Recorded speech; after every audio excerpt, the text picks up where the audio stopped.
আসসালামু আলাইকুম ভাইয়া বোনেরা, সবাই কেমন আছেন? আল্লাহর রহমতে আমি তো অনেক ভালো আছি। আমার বাসায় আজকে মেহমান আসবে, আমার ভাই আসবে। এই যে দেখেন আজকে আমি এখানে কি কি রান্না করব সেটা আপনাদের সাথে। এখানে আমি 4 কেজি পরিমাণ গরুর মাংস নিয়ে নিয়েছি। এই যে পেঁয়াজ কুচি দিয়ে দিলাম পরিমাণ মতন। কি কি রান্না করব সবগুলাই একটু একটু করে শেয়ার করব আপনাদের সাথে। এই যে মশলা দিয়ে দিলাম কিছু রকম এলাচ, দারচিনি, লবঙ্গ, গোলমরিচ, তেজপাতা। তেল দিলাম 1 কাপ পরিমাণ।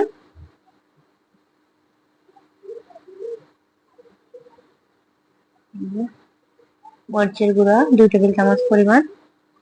ঝালটা আপনাদের পরিমাণ মতন দিয়ে দিবেন, আমি আমার পরিমাণ মতন দিয়ে দিয়েছি। হলুদের গুঁড়া 1 টেবিল চামচ। 1 টেবিল চামচ দিয়ে একটু সামান্য একটু দিয়ে দিলাম, 1.5 টেবিল চামচ দিলাম। লবণ স্বাদ অনুযায়ী।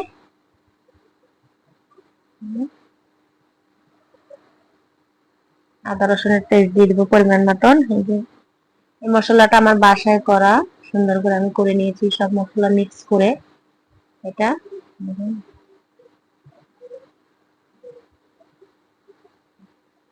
আমি সবসময় মশলাটা আমার বাসায় করে নিই, আমি হাতে করে নিই সবসময়। বাজারের মশলা, কেনা মশলাটা ভালো লাগে না, তার জন্য। এই যে আমি এখানে আদা রসুন বাটা দিয়ে দিলাম 2 টেবিল চামচ পরিমাণ, 4 টেবিল চামচ।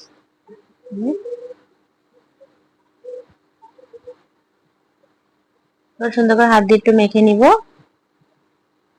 যত সুন্দর করে মাখবেন ততই গোছটার টেস্ট হবে খেতে। যে মাখা শেষ হয়ে গিয়েছে, দেখেন এখন আমি চুলায় বসাই দিব একটা ঢাকনা দিয়ে। এই যে চুলায় বসাই দিলাম। এই সাইড থেকে আমি মুরগিটা একটু ভেজে নিব। মুরগিটা ধুয়ে পরিষ্কার করে নিয়ে নিয়েছি। এখন মুরগি একটু ভাজবো সুন্দর করে। এখানে লাউ, ডাল এগুলো রান্না করব।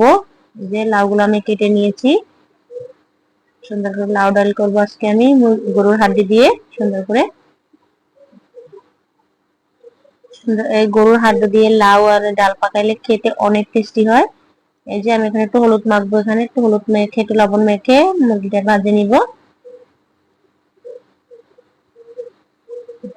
এখানে তেল দিয়ে দিলাম, তেলটা গরম হয়ে গেছে। যে মুরগিটা এখন বসাই দিব, মুরগিটা বসানোর মশলাগুলো কষাই নিব। এখানে মরিচ, হলুদ, লবণ সব মশলা আমি দিয়ে দিয়েছি। আমি দেখাইতে ভুলে গিয়েছি, ক্যামেরাটা অফ হয়ে গিয়েছিল তার জন্য।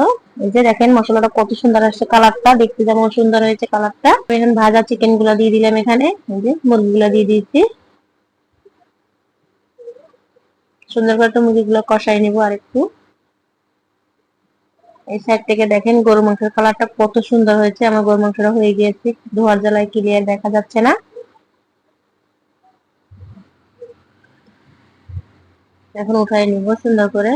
এই যে এখানে মুরগিটাও হয়ে গিয়েছে, মুরগিটাও তুলে নেব। মুরগিটা মাখা মাখা রেখেছি। এই যে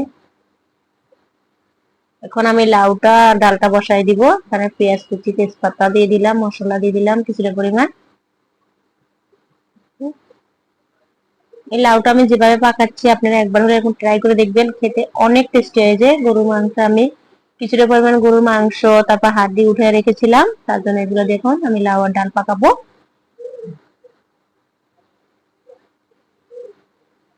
কষানো হয়ে গিয়েছে, দেখেন কত সুন্দর করে কষাই নিয়েছি। একটু পানি দিয়ে দিয়েছি আবার। যে এখন আমি ডালটা লাউটা দিয়ে দিব। এই যে ডাল লাউ দিয়ে দিয়েছি। এখানে আমি চনার ডালটা নিয়ে নিয়েছি, আপনারা ইচ্ছে হলে বুটের ডালটাও নিতে পারবেন। আমি চনার ডালটা নিয়ে নিয়েছি। গরুর মাংসটা হয়ে গিয়েছে, আমি এখন চুলাটা বন্ধ করে দিব। এখানে আমি আলু দিয়ে দিয়েছি 2টা। হয়ে গেছে। এই যে আমার রান্না শেষ হয়ে গিয়েছে, আমি এখন টেবিলে পরিবেশন করে নিয়েছি। দেখেন কত সুন্দর লাগতেছে। আমার রান্নার রেসিপি যদি আপনাদের ভালো লেগে থাকে লাইক কমেন্ট শেয়ার করবেন, প্লিজ পাশে থাকা সাবস্ক্রাইব বাটনটা দাবাই দিবেন, বন্ধুদের মাঝে শেয়ার করে দিবেন। এই যে দেখেন আমি কি কি পাকাচ্ছি, গরুর মাংস, লাউ দিয়ে বুটের ডাল, চনার ডাল, মুরগি, এখানে সালাদ আছে, পোলাও আছে, সবগুলো আমি নিয়ে নিয়েছি। দেখেন এখন আমার ভাইরা খেতে বসবে। ওদেরকে ডাক দিচ্ছি, ওরা খাবে এখন।